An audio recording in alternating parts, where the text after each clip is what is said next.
پدر و مادر احترام کن، دعاش بگیر. روزی می روند والله قامتت می شکنه، خانت به نور می شود، تاریک می شود زندگیت. خیلی حیات دیگرگون تغییر می یابه، بی سرپوشه می مانی.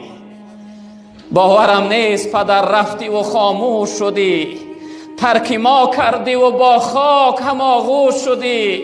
خانه را نور اگر بود زی رخسار تو بود، ای چراغ دل من از چی تو خاموش شدی؟ بهار آمد نیامد بوی مادر، شدم پزمان چشم و روی مادر. نمی ارزد هزاران نوده گل با یک تاری سفید موی مادر. برادر بزرگوار به قدرش برس که نمی آبیش. والله قسم ده آرزو مثل من بر این می سوزی، می خواهی که یک بار پیداش کنه. ای پدر جان بگوی دیگر نمی آبی.